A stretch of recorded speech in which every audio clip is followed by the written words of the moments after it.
Part 1 में आपने जाना कि किस तरह मनोज साहनी पकड़ा जाता है और वो सरस्वती के शव के साथ क्या क्या करता है। साथ में ये भी बताता है कि सरस्वती ने खुदकुशी की थी, उसने सिर्फ उसके शव के टुकड़े ही किए हैं। कुछ मांस के टुकड़े वो मिक्सी में ग्राइंड करके फ्लैश में बहा देता है, कुछ मांस के टुकड़ों को वो तवे पर भी भूनता है और उबले हुए मांस के टुकड़ों को कुत्तों को भी 3 दिन से लगातार खिला रहा है। आज अगर वो पकड़ा ना जाता तो कोई नहीं जानता कि सरस्वती वैद कौन है, कहाँ है। पूछताछ में वो ये भी बताता है कि सरस्वती उसे मामा कहकर बुलाती थी और वो उसके लिए उसकी बेटी जैसी थी। इस पर पुलिस कहती है कि आसपास के लोगों का कहना है कि तुम दोनों बतौर पति पत्नी इस फ्लैट में रह रहे थे। तो मनोज साहनी कहता है कि ऐसा हो ही नहीं सकता, वो किसी से शादी कर ही नहीं सकता। दरअसल 2008 में मनोज साहनी का एक्सीडेंट हो जाता है जिसमें उसकी हालत बहुत ही ज्यादा गंभीर हो जाती है। उसे ब्लड की जरूरत पड़ती है, ब्लड चढ़ाया जाता है और मनोज साहनी ठीक हो जाता है। कुछ दिन बाद उसकी फिर से तबीयत गड़बड़ होती है। उसके ब्लड को जब टेस्ट किया जाता है तो पता चलता है वो HIV पॉजिटिव है, यानी कि उसे एड्स है, जिसके लिए वो अपने आप को जिंदा रखने के लिए प्रॉपर दवाइयां ले रहा था। तभी से उसने ये तय कर लिया था कि वो उम्र भर शादी नहीं करेगा, ऐसा ही रहेगा। कुछ दिन बाद मनोज को कोर्ट से कस्टडी भी दे दी जाती है। अब पुलिस फिर से नए सिरे से पूछताछ करना शुरू करती है तो वो बताता है कि वह अहमदनगर का रहने वाला है और उसने इंडस्ट्रियल टेक्नोलॉजी इंस्टीट्यूट से ITI भी किया हुआ है। माता पिता के गुजर जाने के बाद उसकी आर्थिक स्थिति काफी खराब हो गई थी, इसलिए वो 2008 में मुंबई आया था किसी काम की तलाश में।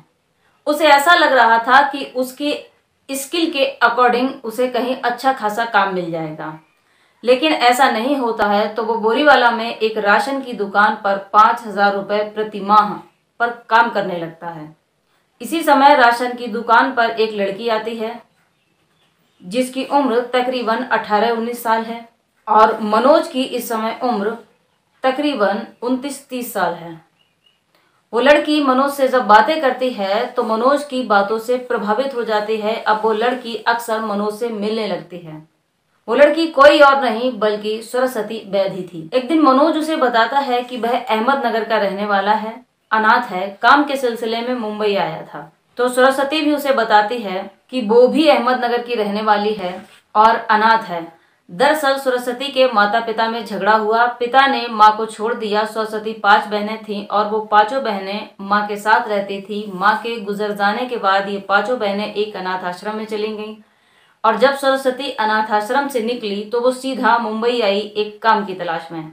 अब ये दोनों बातें दोनों के लिए कॉमन थी कि वो एक ही जगह के रहने वाले थे और दोनों अनाथ थे, इसलिए सरस्वती का मिलना जुलना और मनोज से बढ़ने लगा। अब सरस्वती जब भी अनाथालय अपनी बहनों से मिलने के लिए जाती थी तो वो मनोज को अंकल कहकर बुलाती थी। वहां पे जो भी लोग थे उन्हें बताती थी कि ये मेरे मामा हैं। अब सरस्वती भी मनोज के साथ मनोज के मकान बोरीवाला में ही रहने लगी थी। इधर सरस्वती की बहनों से जब पूछताछ की जाती है तो सरस्वती की बहनें बताती हैं कि ये दोनों एक दूसरे से प्यार करते थे और 3 साल पहले सरस्वती और मनोज ने एक मंदिर में शादी भी कर ली थी। शादी करने के बाद इन्होंने अपने बोरीवाला वाला मकान छोड़ दिया और उसके बाद गीता आकाशदीप बिल्डिंग में फ्लैट ले लिया। फिर ये दोनों पति पत्नी के रूप में उसी फ्लैट में रहने लगे। हालांकि मनोज ये बात कहीं कहीं स्वीकार करता है कि हाँ वो पति पत्नी थे, एक दूसरे को पसंद करते थे, लेकिन कभी अपनी इस बात से मुकर भी जाता है। पूछताछ के दौरान कभी वो बताता है कि सरस्वती ने जहर खाकर आत्महत्या कर ली और कभी कहता है कि मैंने उसे चाकू से मारा है। इस तरह से मनोज बार बार अपने बयानों को अलट पलट रहा है। शायद मनोज भी जानता है कि उसके बयान कोर्ट में कोई मायने नहीं रखते जब तक कि कोई गवाह या सबूत न मिल जाए। घटना स्थल पर मनोज का एक मोबाइल फोन भी मिला था। उस फोन का जब डिटेल निकलवाया जाता है तो पता चलता है कि पिछले 1 महीने से मनोज एक धीमे जहर की खोज कर रहा था। अब पुलिस के सामने सवाल आता है कि क्या इस धीमे जहर से ही मनोज ने सरस्वती की हत्या की है या फिर सरस्वती ने सच में सुसाइड किया है।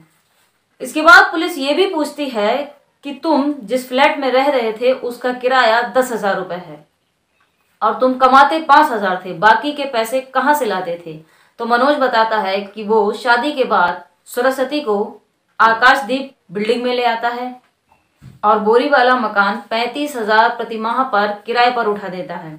इस तरह से हमारे घर का खर्चा चलता था। पुलिस के सामने सवाल ये है, अगर सरस्वती को जहर दिया गया है तो मेडिकल रिपोर्ट में ये पता चल जाएगा कि पेट की थैली में जहर है या नहीं, और अगर सरस्वती को चाकू से मारा गया है तो बॉडी के जख्म ये बता देंगे कि इसकी हत्या की गई है, क्योंकि एक बॉडी अपनी पूरी कहानी बताती है उसके साथ क्या क्या हुआ है। पर यहाँ मामला और भी गंभीर है, क्योंकि यहाँ पर बॉडी ही नहीं है और जो बॉडी के पार्ट्स हैं उसके टुकड़ों के भी टुकड़े हो चुके हैं, जिन्हें उबाला जा चुका है, भूना जा चुका है। फिलहाल ये पुलिस का काम है। अगर पुलिस के हाथों कोई सबूत या गवाह नहीं लगता है तो हो सकता है ये मनोज साहनी छूट भी जाए। लेकिन इस तरह की घटनाएं हमारे समाज के लिए एक अभिशाप साबित हो रही हैं। दिल्ली के महरौली में आफताब ने श्रद्धा को मार डाला, फिर उसके 100 के टुकड़े किए और उन टुकड़ों को ठिकाने लगाया। इस घटना के बाद कई ऐसे मामले सामने आए हैं जिसमें पहले हत्या की गई, फिर 100 के टुकड़े किए गए और फिर अलग अलग तरीके से 100 को ठिकाने लगाया गया है। इस पूरे घटनाक्रम को सुनाने का उद्देश्य आपको दुखी करना या आपको परेशान करना नहीं था, बल्कि आपको जागरूक करना है। इसलिए स्वस्थ रहें, सतर्क रहें और अपना ध्यान रखें। Thanks for watching this video.